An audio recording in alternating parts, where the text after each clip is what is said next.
Saudara yang terkasih dalam Tuhan, kita jumpa lagi dalam renungan hari ini bersama saya Pendeta Andi Silalahi. Pembacaan firman Tuhan dari Yesaya 60 ayat 1.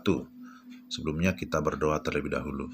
Tuhan, kami mau mendengarkan firman-Mu, kami mohon tuntunan Allah Roh Kudus yang menerangi hati kami, sehingga kami dapat memahami firman-Mu dengan baik. Dalam nama Yesus kami berdoa. Amin. Yesaya 60 ayat 1, demikian firman Tuhan. Bangkitlah, menjadi teranglah, sebab terangmu datang dan kemuliaan Tuhan terbit atasmu. Berdasarkan firman Tuhan ini, renungan kita diberi judul Menjadi Terang Bagi Dunia. Saudara yang terkasih dalam Tuhan, melalui tema Menjadi Terang Bagi Dunia, ada 3 hal yang akan kita renungkan, yaitu pertanyaan tentang siapakah terang itu, bagaimana membawa terang, dan apa dampaknya bagi dunia. Yang pertama, pertanyaan tentang siapa terang itu.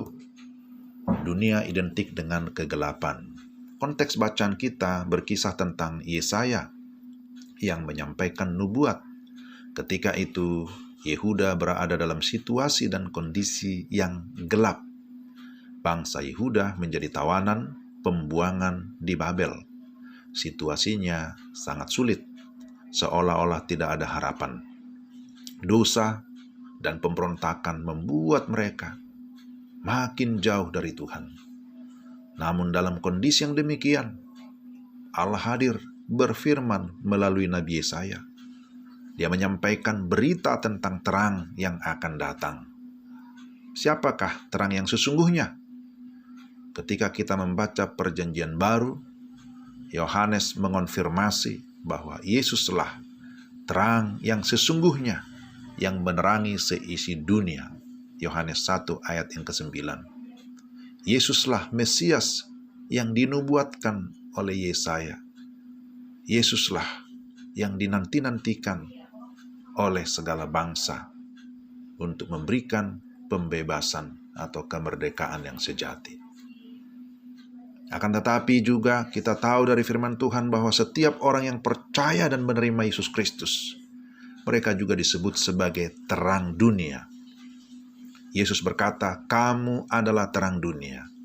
Jadi sekali lagi saudara-saudara ingat, identitas kita adalah terang dunia. Sebagai pengikut Kristus, saudara dan saya, kita harus menjadi terang. Yang kedua, bagaimana kita menjadi terang bagi dunia ini? Menjadi terang bagi dunia sesungguhnya bukanlah sebuah pilihan. Terang akan bercahaya atau bersinar oleh karena sinar adalah natur dari terang. Terang tidak mungkin disembunyikan.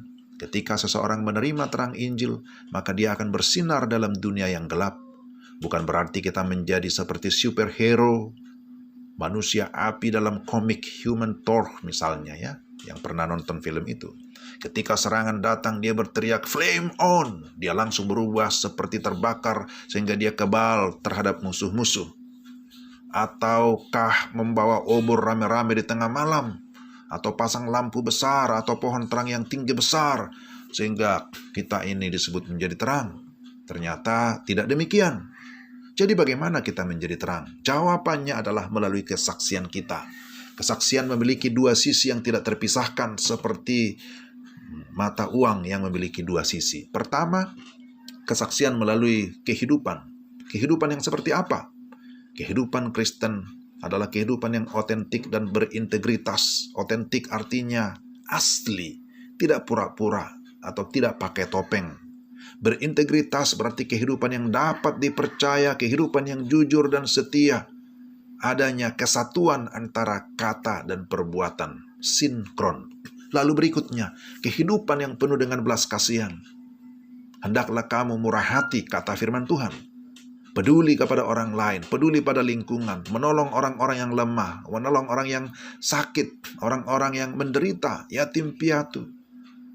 Khususnya pada masa-masa COVID seperti ini. Ini adalah peluang bagi kita untuk apa?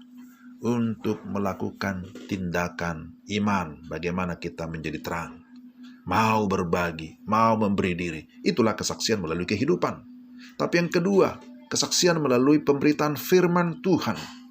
Pada zaman ini, Pemberitaan bisa melalui media cetak, majalah, buku, jurnal, dan alat-alat elektronik lainnya. Ada audio visual, ada video, ya ada YouTube dan berbagai media sosial lainnya. Selain itu tentu bisa melalui perkataan langsung, percakapan secara langsung atau secara pribadi. Itu bisa kita lakukan. Apa yang kita perkatakan, apa yang kita beritakan, tentu bicara tentang kabar baik tentang keselamatan, kabar baik tentang ada pengampunan, kabar baik tentang ada pemulihan, kabar baik tentang ada kehidupan kekal. Dan itu ada di dalam Yesus Kristus sebagai Tuhan dan Juru Selamat satu-satunya. Yesus mengasihi semua orang. Dia mau mengampuni orang yang berdosa yang datang kepadanya. Dia menyediakan keselamatan bagi yang percaya kepadanya. Dialah terang yang sejati yang berkuasa melepaskan kita dari kerajaan kegelapan kepada kerajaan terang. Yesaya berkata, bangkitlah menjadi teranglah. Artinya kita tidak boleh diam, kita tidak boleh pasif, tapi harus aktif, terlibat di dalam menerangi dunia ini. Yang ketiga, dampaknya apa? Dampak menjadi terang. Perhatikanlah bahwa cakupan dari sasaran terang adalah seluruh dunia. Dunia berbicara tentang orang-orang dari segala suku, kaum, dan bahasa yang belum mengenal Kristus sebagai Tuhan dan Juru Selamat. Betapa luasnya area pelayanan kita.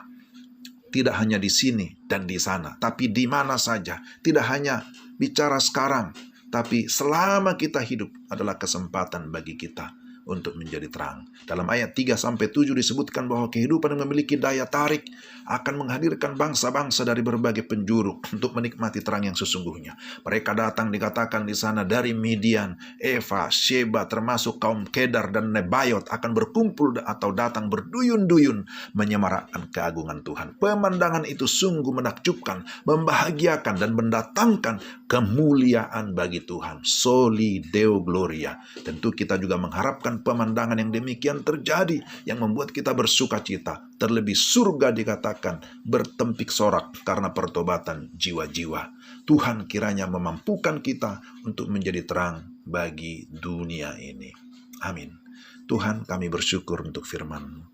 Kami berdoa supaya Roh Kudus menolong kami, memampukan kami, agar kami dapat menjadi saksi-Mu, menjadi terang bagi dunia ini selagi masih ada kesempatan. Dalam nama Yesus kami berdoa. Amin. Terima kasih saudara yang sudah mendengarkan renungan ini. Kiranya Tuhan dimuliakan melalui kehidupan kita. Shalom.